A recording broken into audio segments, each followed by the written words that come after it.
Hello, good evening, and welcome. This is Science Fiction Snob Worth Watching. Today we're going to talk about Disenchanted, the new 10-episode animated series on Netflix.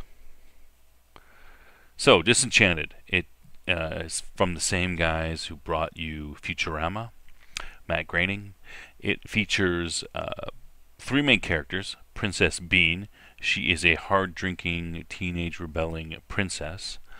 Elfo, a good guy elf who left his elf land for adventure, and Demon, who is a evil demon. There are other additional characters like Princess Bean's father, the king. He's kind of an absent father. He's not he's there, but he's absent.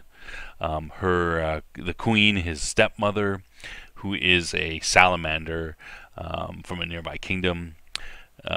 A barely competent wizard, the king's major domo, a bunch of other more minor characters.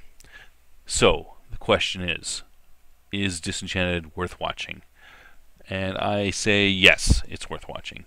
So I'll give you here are the reasons why. It's very Futurama-ish. So it's Futurama was a good quality animation. If you like Futurama, chances are you may like this as well. Like I said, it's from Matt Groening. A number of the actors involved with this project, you'll remember them from Futurama. When they in the end of episode crawl, you'll see a lot of names that you saw in Futurama, and you'll hear a lot of voices, and you'll say, "Hey, I've heard that voice before." The show has a very similar visual style to Futurama, so that's a positive. It's a good quality. The difference being, of course, it's medieval versus the future, but still very good quality and high quality animation. So you're getting a good product. It's not some half-baked, made in the basement type of project. Now, some of the negatives. It's a bit recycled. It seems like Futurama, except set in a middle-aged fantasy type world. The Princess Bean, for example, is just Leela, except she's lazy. Elfo is really Fry, except he's not as lazy as Fry was. And the demon is a more evil Bender. Big problem with the show is that we don't really care about the characters. They're not as sympathetic as I believe Futurama was, for example. Right? Fry was the main character of Futurama. He was instantly a fish out of water. 1,000 years removed from his family and anybody he knew. Very sympathetic to start off with. Princess Bean is just a hard-drinking 18-year-old-ish princess. I mean, she's just lazy and I mean she doesn't have any purpose. That's her biggest problem. I mean, join the club, right? Like that's not really that serious a problem.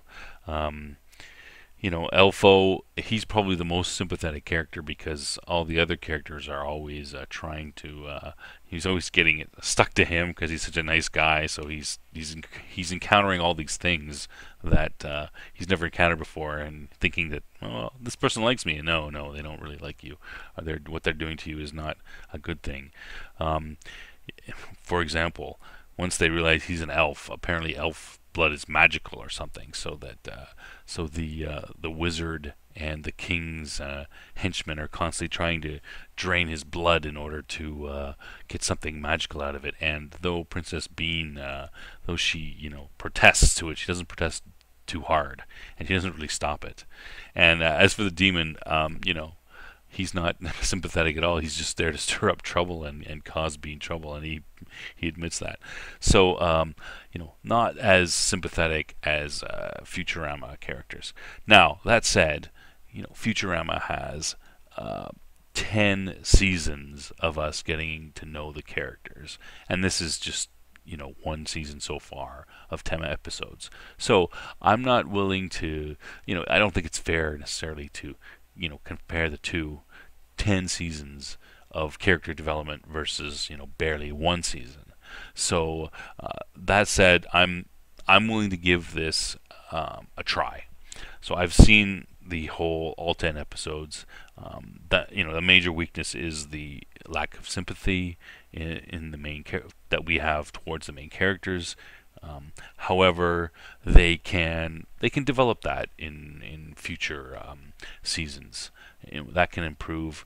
The show can get better, and um, so I'm willing to watch this season and the next season to see where it goes, to see if it gets a little bit better and becomes a bit of a better show. Um, Also, the ending of the season, and I don't want to spoil anything. It's a bit of a cliffhanger. The main characters, Princess Bean, we're not sure what's in store for her next season, and things could change for her character a lot. Based on what has been happening. So depending on where they take that, they could take it in a quite a interesting direction, and it could greatly improve the character. Same as Elfo. That's his character is. You'll laugh when you find out if you watch all 10 episodes and you find out what I'm saying about Elfo. But yeah, his character has a could have a big arc change as well. So with that, I'm willing to say, yeah, give it a try. It's worth watching.